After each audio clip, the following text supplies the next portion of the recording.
Welcome to day 9 of our January challenge, and we're working on the music arranged by Karen Marshall-Sale, and it's music from Sky. And day 9, and we're actually looking at bar 9 of our third piece in the set, which is Ambrechen Oorlog. So I'm going to go straight into today's part for you. It's got a B quaver upbeat, and we're going into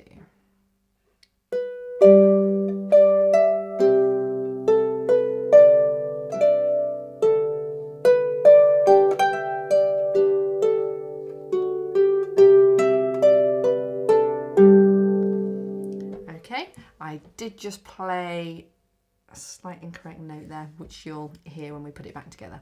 So the right hand is B going up to D, and then D to E, reaching down to the G. Okay, so B, D, D, E, G.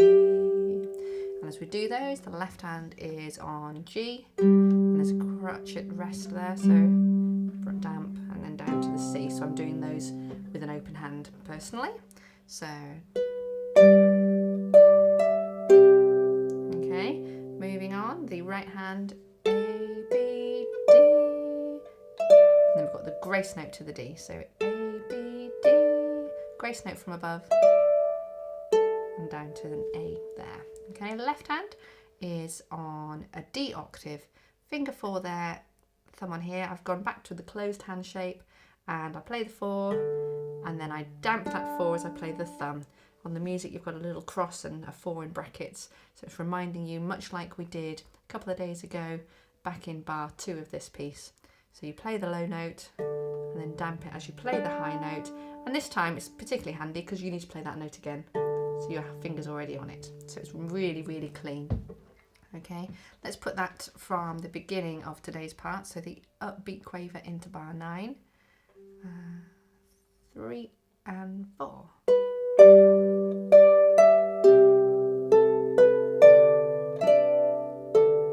That's it. And make sure that the grace note happens before the beat, and it's very fast, and it's the D that lands on the beat with the left hand D there. Carrying on, the right hand is finger 3 on the B, finger 2 on the D, thumb all the way up to the G, and try not to place that 3, 2, 1. Try and place that as a block, all 3 fingers at the same time. B, D, G, and then back onto that G with your thumb, finger 2 on the E, finger 3 on the D, reaching for a finger 4 on the B. So you've just played that G and then grace note onto the E, crossing over with finger 3 as you play 4. Okay, so it's that slightly unusual placing, but it keeps you secure as you move down through those notes. So going to the B, D up to the G, and crossing over. Okay, left hand underneath that as you reach the top G, dum, bum, bum, we're going to come in with thumb on the G, this is above middle C, thumb on the G, finger 2 on the D just above middle C, and you play it like a staccato quaver, or even as if it was as short as a semi-quaver. So you play it and land very promptly back on it with the same fingers. You're going to play it again anyway, so it lets you damp that really suddenly, but also means you're there placed for what's coming up. And then it lands then on the 4th quaver of the bar, which is our finger 4, and then that moves on to the A on its own. So let's try that together so you can hear how that really fits. Right hand B, D, G. Left hand's going to come in with this very abrupt D and G in the left hand. 2 and 3 and. Okay, let's try that again. Same place. The last 2 quavers of bar 10. 2 and 3 and. Okay, so it's really effective because it's a sudden sort of silence there down in the bass. Okay, let's put that back onto what we've done, just because we're really sort of building up. There's nothing too difficult in isolation. It's just as we pull it together, it's keeping track of where you are. So go back to the beginning of that upbeat into bar 9, left hand on the G octave there, 3 and 4.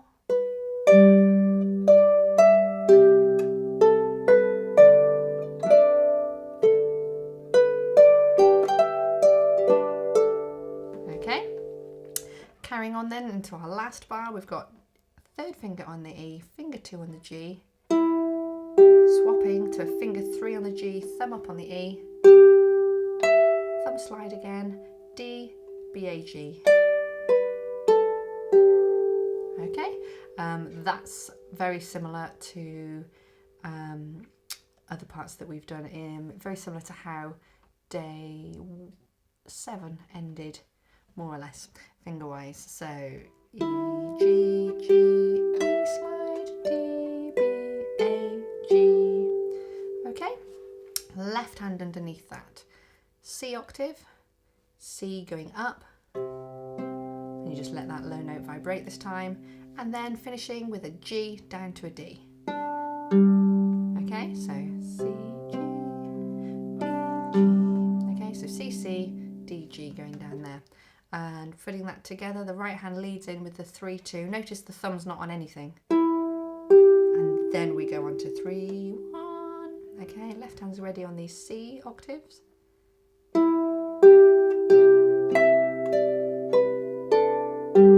Okay, that's quite slow. Up to speed we will be... we'll be up to that speed. So let's put that together from the beginning of today, the upbeat into bar 9, just fitting that all together. 3 and 4.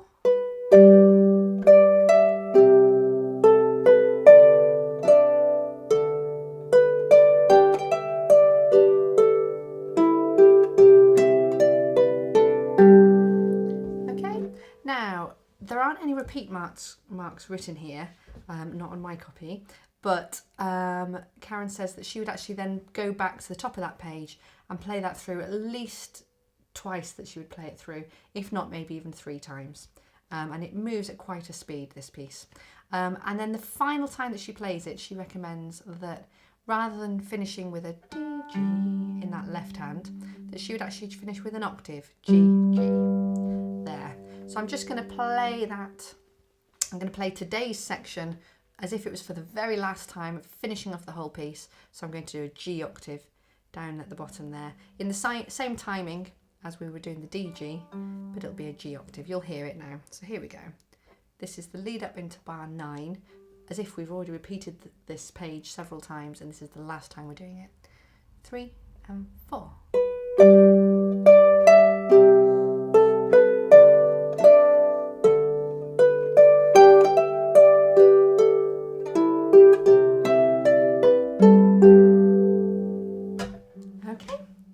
So let's now, just to sort of complete today, let's play through from the top of this page, and I'll play it through a couple of times, the second time doing that different ending, just so that you can really feel it. So we'll start a little bit slow and defined, because it's the first statement of the tune of this piece, but then speed it up a little bit and then stay at that speed through it. Okay, so it's a little bit quicker probably than we've been working on it these last few days.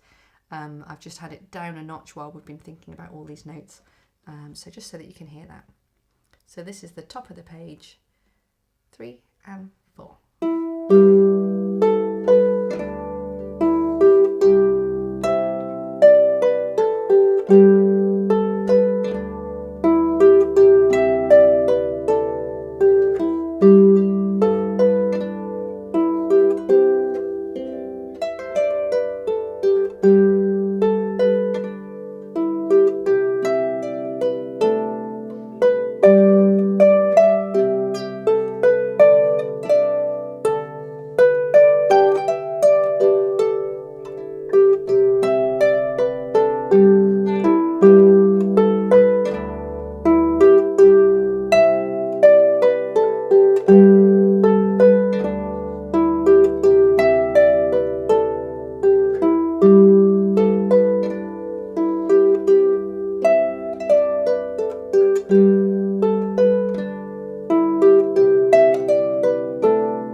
Super. Well done.